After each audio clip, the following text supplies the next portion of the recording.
ನಮಸ್ಕಾರ, ಆದಾಬ್, ಜೈ ಭೀಮ್. ನಾನು ನಿಮ್ಮ ಭಾಗ್ಯನಾರಾಯಣ ಬೊಗ್ಗವರಪು. ನೀವು ನೋಡ್ತಾ ಇದ್ದೀರಿ ಸುದ್ದಿ ಸರ್ಕಲ್. ಹೊಸ ಗಾದೆ ಬಂದಿದೆ, ಏನ್ ಗೊತ್ತಾ?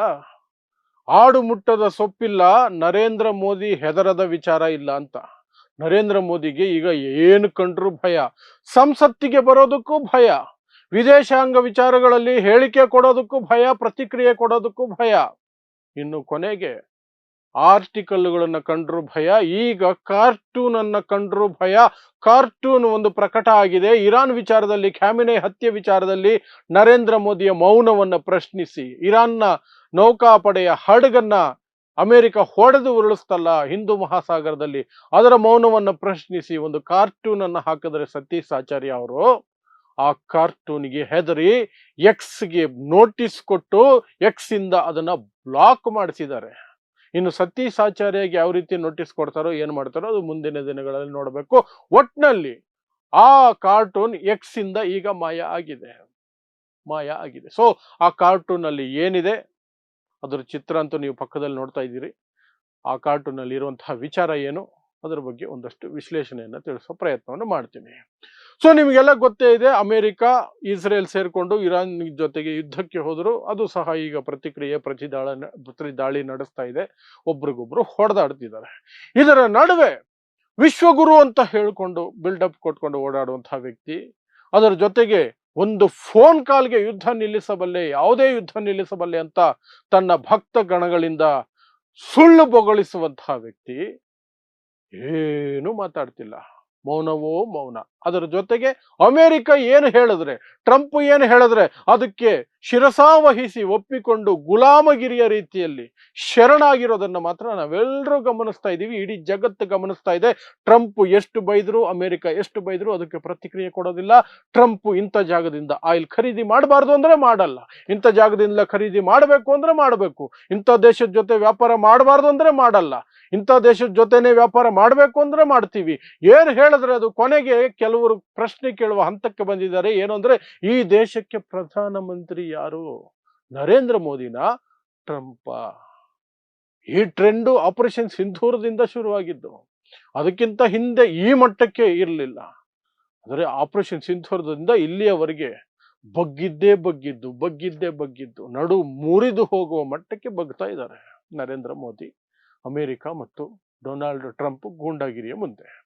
ಸೊ ಅದನ್ನ ಪ್ರಶ್ನಿಸಿ ಒಂದಷ್ಟು ಜನ ನಮ್ಮಂತವ್ರು ವಿಡಿಯೋ ಮಾಡ್ತೀವಿ, ಲೇಖಕರು ಬರವಣಿಗೆ ಬರೀತಾರೆ, ಪತ್ರಕರ್ತರು ರಿಪೋರ್ಟ್ಗಳು ಮಾಡ್ತಾರೆ, ಇನ್ನೇನು ಕಾರ್ಟೂನಿಸ್ಟ್ಗಳು ಕಾರ್ಟೂನ್ ಬರೀತಾರೆ. ಹಾಗೆ ಖ್ಯಾತ ಕಾರ್ಟೂನಿಸ್ಟ್ ಸತೀಶ್ ಆಚಾರ್ಯ, ಕರ್ನಾಟಕ ಮೂಲದವರು, ಒಂದು 2 ದಿನ ಕಂಟಿನ್ಯೂಸ್ ಆಗಿ 2 ದಿನಗಳಲ್ಲಿ ಪ್ರತ್ಯೇಕವಾದಂತಹ ಇನ್ಸಿಡೆಂಟ್ಗಳ ಮೇಲೆ 2 ಕಾರ್ಟೂನ್ಗಳನ್ನ ಬಿಡಿಸಿ ಎಕ್ಸೆಲ್ ಹಾಕಿದರು. ಅದನ್ನು ನೋಡಿದ ತಕ್ಷಣ ಅಮೆರಿಕದವರು ಏನಂದ್ರೂ ಬರದ ಕೋಪ, ಟ್ರಂಪ್ ಏನಂದ್ರೂ ಬರದ ಕೋಪ, ಯಾರು ಏನಂದ್ರೂ ಬರದಂತಹ ಕೋಪ, ಸೂಕ್ಷ್ಮತೆ ಈ ಕಾರ್ಟೂನ್ ನೋಡಿದ ತಕ್ಷಣ ಬಂದ್ಬಿಡ್ತು. ಸರ್ಕಾರದ ಕಡೆಯಿಂದ ನೋಟಿಸ್ ಹೋಯ್ತು. ಸತೀಶ್ ಆಚಾರ್ಯನೇ ಹೇಳ್ಕೊಂಡಿದ್ದಾರೆ, 3 ದಿನಗಳಲ್ಲಿ 2 ನೋಟಿಸ್ ಹೋಯ್ತಂತೆ ಎಕ್ಸ್ಗೆ. ಹಾಗಂತ ಎಕ್ಸ್ ಅವರು ಇವ್ರಿಗೆ ಮೆಸೇಜ್ ಅನ್ನ ಕಳಿಸಿದ್ದಾರೆ, ನಿಮ್ಮ ಕಾರ್ಟೂನ್ ಅನ್ನು ತೆಗಿತಾ ಇದ್ದೀವಿ, ಯಾಕಂದ್ರೆ ಸರ್ಕಾರದಿಂದ ಆದೇಶ ಆಗಿದೆ, ಆ ಕಾರ್ಟೂನ್ ತೆಗೀರಿ ಅಂತ ಎಕ್ಸ್ ಕಂಪನಿಗೆ 2 ದಿನಗಳಲ್ಲಿ 3 ದಿನಗಳಲ್ಲಿ 2 ನೋಟಿಸ್ 3 ದಿನಗಳಲ್ಲಿ 2 ನೋಟಿಸ್ ಕಳಿಸಿದ್ದಾರೆ. ಸೊ ಏನಿದೆ ಆ ಕಾರ್ಟೂನ್ಗಳಲ್ಲಿ? ಮೊದಲ ಕಾರ್ಟೂನ್ ಅಲ್ಲಿ ಇರುವಂತಹದ್ದು ಪ್ರಕಟಿಸಿದ್ದು 3ನೇ ತಾರೀಕು, ಮಾರ್ಚ್ 3ನೇ ತಾರೀಕು ಪ್ರಕಟವಾದಂತಹ ಕಾರ್ಟೂನ್ ಅದು. ಅದರಲ್ಲಿ 2016 ಒಂದು ಹಾಕಿದ್ದಾರೆ. ಮೋದಿ ಇರಾನ್ಗೆ ಭೇಟಿ ಕೊಟ್ಟಾಗ ಅಲ್ಲಿ ಹೇಳಿದ ಡೈಲಾಗು.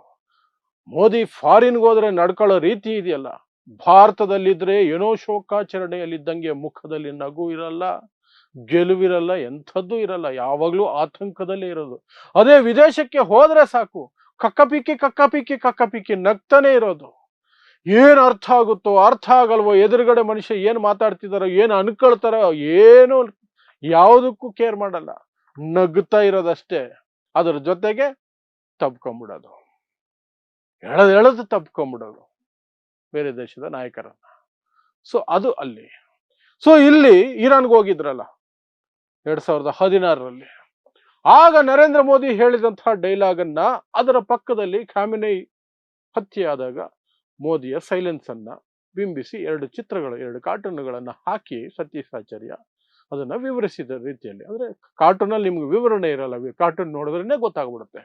ಈ ಕಡೆ 2016ರಲ್ಲಿ ನರೇಂದ್ರ ಮೋದಿ ಟೆಹರಾನ್ಗೆ ಹೋಗಿದ್ದಾಗ, ಇರಾನ್ಗೆ ಹೋಗಿದ್ದಾಗ ಹೇಳಿದ ಡೈಲಾಗ್ ಅನ್ನ ಬರೆದಿದ್ದಾರೆ. ಏನಂತ ಹೇಳಿದ್ರು ಅವಾಗ mister Narendra Modi? India Iran ದೋಸ್ತಿ is as old as history. Bharat ಮತ್ತು ಇರಾನಿನ ಸ್ನೇಹ ಈ ಪ್ರಪಂಚದ ಇತಿಹಾಸ ಇದೆಯಲ್ಲ ಅಷ್ಟು ಹಳೇದು, ಇತಿಹಾಸದಷ್ಟು ಹಳೇದು ನಮ್ದು ಅಂತ ಡೈಲಾಗ್ ಹೊಡೆದಿದ್ರಾಗ. ಅದೇ ಇರಾನ್ನಲ್ಲಿ ಈಗ ಸಮಸ್ಯೆ ಆಗ್ತಿದೆ ಅಥವಾ ಘಟನಾವಳಿಗಳು ನಡೀತಾ ಇದೆ, ಅದಕ್ಕೆ ಪ್ರತಿಕ್ರಿಯೆ ಇಲ್ಲ. ಅದರಲ್ಲೂ ಖ್ಯಾಮಿನೆ ಹತ್ಯೆ ಆಗಿದೆ, ಗಪ್ಚುಪ್. ಅದನ್ನೇ ಸತೀಶ್ ಆಚಾರ್ಯ ಮುಖಕ್ಕೆ ಬಾಯಿಗೆ ಒಂದು ಕಪ್ಪು ಬಟ್ಟೆ ಕಟ್ಟಿ ಅದರ ಮೇಲೆ ಖಾಮಿನೆಯ ಅಸಾಸಿನೇಷನ್ ಅಂತ ಬರ್ತಿದ್ದಾರೆ. ಸೈಲೆಂಟ್ ಆಗಿದ್ದಾರೆ ಖಾಮಿನೆ ಸತ್ತೋದಾಗ. ಇರಾನ್ಗೂ ನಮಗೂ ಇತಿಹಾಸ ಎಷ್ಟು ಹಳೆದೋ ಅಷ್ಟು ಹಳೆ ಸ್ನೇಹ ಅಂತ ಹೇಳಿದವರು ಇವತ್ತು ಮಾತಿಲ್ಲ ಅಂತ. ನಂತರ 5ನೇ ತಾರೀಕಿಗೆ ಒಂದು ಕಾರ್ಟೂನ್ ಅನ್ನು ಹಾಕಿದ್ರು. ಅದೇ ಮೋದಿ ಬಾಯಿಗೆ ಮತ್ತೆ ಬಟ್ಟೆ, ಆ ಬಟ್ಟೆಯ ಮೇಲೆ ಅತಿಥಿ ದೇವೋ ಭವ ಅಂತ ಬರೆದಿದ್ದಾರೆ. ಇದು ಯಾವ ವಿಚಾರಕ್ಕೆ ಅಂದ್ರೆ, ಇರಾನಿನ ಹಡಗೊಂದು ಭಾರತದ ಇನ್ವಿಟೇಷನ್ ಮೇಲೆ, ಇರಾನಿನ ನೌಕಾಪಡೆಯ ಹಡಗು ಭಾರತದ ಆಹ್ವಾನದ ಮೇರೆಗೆ ಭಾರತದಲ್ಲಿ ನಡೆದಂತಹ ಭಾರತದಲ್ಲಿ ನಡೆದಂತಹ ಒಂದು ನೇವಲ್ ಪ್ರೋಗ್ರಾಂನಲ್ಲಿ ಬಂದು ಭಾಗವಹಿಸಿತ್ತು. ಆ ಕಾರ್ಯಕ್ರಮಕ್ಕೆ ಭಾರತದ ರಾಷ್ಟ್ರಪತಿಗಳು ಸಹ ಹೋಗಿದ್ರು. ಆ ಕಾರ್ಯಕ್ರಮ ಮುಗಿಸಿಕೊಂಡು ಮಿಲನ್ ಅಂತ, ಅದರ ಕಾರ್ಯಕ್ರಮದ ಹೆಸರು ಮಿಲನ್ 2026, ಮುಗಿಸಿಕೊಂಡು ವಾಪಸ್ ಹೋಗಬೇಕಾದ್ರೆ ಭಾರತದ ಜಲಗಡಿ ದಾಟಿದ ತಕ್ಷಣನೇ ಅಮೆರಿಕದ ಸಬ್ಮರೀನ್ಗಳು ಅದನ್ನ ಉಡಾಯಿಸ್ಬಿಟ್ಟು ಮೋಸದಿಂದ ಹೊಡೆದು ಹಾಕಿದ್ರು. ಆದರೆ ಭಾರತದ ಕಡೆಯಿಂದ ಒಂದು ಪ್ರತಿಕ್ರಿಯೆ ಬರಲಿಲ್ಲ, ನರೇಂದ್ರ ಮೋದಿ ಕಡೆಯಿಂದ ಒಂದು ಸ್ಟೇಟ್ಮೆಂಟ್ ಬರಲಿಲ್ಲ. ಇವರೇ ಹೇಳ್ತಾರೆ ನಮ್ಮ ಸಂಸ್ಕೃತಿ, ನಮ್ಮ ಸನಾತನ, ನಮ್ಮ ಧರ್ಮ ಏನು ಹೇಳುತ್ತೆ ಅಂದ್ರೆ ಅತಿಥಿ ದೇವೋ ಭವ ಅಂತ ಹೇಳುತ್ತೆ ಅಂತ ಇವರೇ ಹೇಳುವ ಡೈಲಾಗು. ಅದೇ ಅತಿಥಿ ನಮ್ಮನ್ನ ನಂಬಿ ನಮ್ಮ ಆಹ್ವಾನಕ್ಕೆ ಮನ್ನಿಸಿ ಅವರು ನಮ್ಮ ಕಾರ್ಯಕ್ರಮದಲ್ಲಿ ಬಂದು ಪಾಲ್ಗೊಂಡು ವಾಪಸ್ ಹೋಗಬೇಕಾದ್ರೆ ಒಂದು ದೇಶ ಅವರನ್ನ ಕೊಂದು ಬಿಡುತ್ತೆ, ಸಾಕಷ್ಟು ಜನ ಸತ್ತು ಹೋಗ್ತಾರೆ, ಒಂದಷ್ಟು ಜನರನ್ನ ಶ್ರೀಲಂಕಾ ನೇವಿ ಕಾಪಾಡುತ್ತೆ. ಭಾರತದ ನೇವಿ ಅಲ್ಲ, ಶ್ರೀಲಂಕಾದ ನೇವಿ ಕಾಪಾಡುತ್ತೆ. ಆದ್ರೆ ಅದರ ಬಗ್ಗೆ ಒಂದು ಪ್ರತಿಕ್ರಿಯೆ ಇಲ್ಲ, ಒಂದು ಟೀಕೆ ಇಲ್ಲ, ಒಂದು ಟಿಪ್ಪಣಿ ಇಲ್ಲ, ಏನೂ ಇಲ್ಲ. ಭಾರತದ ಬಳಿ ಬಂದು ಅಮೆರಿಕ ಭಾರತಕ್ಕೆ ತಿಳಿಸದೆ ಭಾರತದ ಅತಿಥಿ ನೌಕೆಯನ್ನ ಹೊಡೆದು ಉರುಳಿಸುತ್ತೆ, ನಾವೇನು ಮಾತಾಡಲ್ಲ, ಮೌನ. ಅದನ್ನ ಪ್ರತಿಬಿಂಬಿಸಿ ಅತಿಥಿ ದೇವೋಭವ ಅಂತ ಕಪ್ಪು ಪಟ್ಟಿ ಮುಖಕ್ಕೆಲ್ಲ ಬಾಯಿಗೆ, ಅದರ ಮೇಲೆ ಅತಿಥಿ ದೇವೋಭವ ಅಂತ ಹಾಕಿ ಸತೀಶ್ ಆಚಾರ್ಯ ಬರೆದಿರು. ಈ 2 ಕಾರ್ಟೂನ್ಗಳನ್ನ ನೋಡಿದ ತಕ್ಷಣ ಯಾವುದಕ್ಕೂ ಬರದೇ ಇರುವಂತಹ ಸಿಟ್ಟು, ರೋಷ ಎಲ್ಲ ಉಕ್ಕು ಬಿಡ್ತು ಈ ಸರ್ಕಾರಕ್ಕೆ. ಎಕ್ಸ್ಗೆ ನೋಟಿಸ್ ಮೇಲೆ ನೋಟಿಸ್, 3 ದಿನಗಳಲ್ಲಿ 2 ನೋಟಿಸ್, ತೆಗೀರಿ, ಅದನ್ನ ತೆಗೆದು ಬಿಸಾಕಿ ಅಂತ ಅದನ್ನೀಗ ತೆಗೆದು ಹಾಕಿದ್ದಾರೆ. ಆ ವಿಚಾರವಾಗಿ ಸತೀಶ್ ಆಚಾರ್ಯ ಎಕ್ಸ್ ನಲ್ಲೇ ಬರ್ಕೊಂಡಿದ್ದಾರೆ. ಈ ರೀತಿಯಾಗಿ 3 ದಿನಗಳಲ್ಲಿ 2 ನೋಟಿಸ್ಗಳನ್ನ ಕೊಟ್ಟಿದ್ದಾರೆ ಈ ಕಾರ್ಟೂನ್ಗಳ ವಿಚಾರವಾಗಿ ತೆಗೆಯೋದಕ್ಕೆ. ಹಾಗಂತ ನನಗೆ ಮೆಸೇಜ್ಗಳು ಎಕ್ಸ್ ಇಂದ ಬರ್ತಿದ್ದಾವೆ.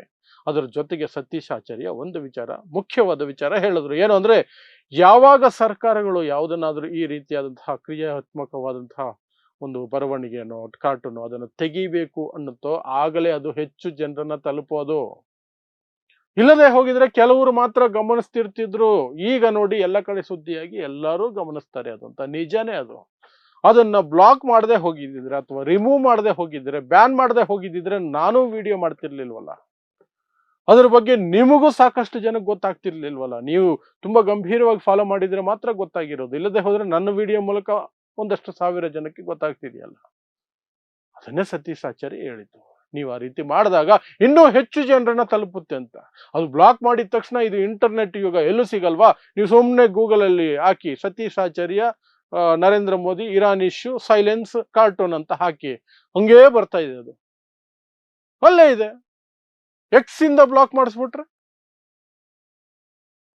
ಅಷ್ಟೇ, ಇವರು ಯೋಗ್ಯತೆಗಳು ಅಷ್ಟೇನೆ. ಏನೋ ಒಟ್ನಲ್ಲಿ ಈ ಒಂದು ವಿಚಾರವನ್ನ ಈ ರೀತಿ ಮಾಡ್ಕೊಂಡು ಕಾರ್ಟೂನಿಸ್ಟ್ಗಳನ್ನು ಸಹ ನೋಡಿದ್ರೆ ಹೆದರು ಓದ್ತೀನಿ. ನಾವು ಅಮೆರಿಕಾಗ್ ಮಾತ್ರ ಅಲ್ಲ, ಟ್ರಂಪ್ಗೆ ಮಾತ್ರ ಅಲ್ಲ, ಕಾರ್ಟೂನಿಸ್ಟ್ಗಳಿಗೆ, ಕಲಾವಿದರಿಗೆ, ಪತ್ರಕರ್ತರಿಗೆ, ಯಾರಿಗೆ?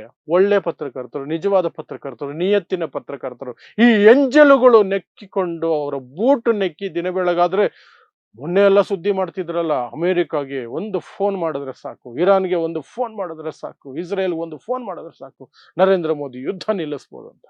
ನರೇಂದ್ರ ಮೋದಿ ಯೋಗ್ಯತೆಗೆ ರಷ್ಯಾದಿಂದ ನಾವು ಆಯಿಲ್ ಪರ್ಚೇಸ್ ಮಾಡೇ ಮಾಡ್ತೀವಿ, ಅದು ನನ್ನ ದೇಶದ ಹಿತಾಸಕ್ತಿ ಅಂತ ಅಮೆರಿಕಾಗೆ ಹೇಳೋ ಧೈರ್ಯ ಇಲ್ಲ.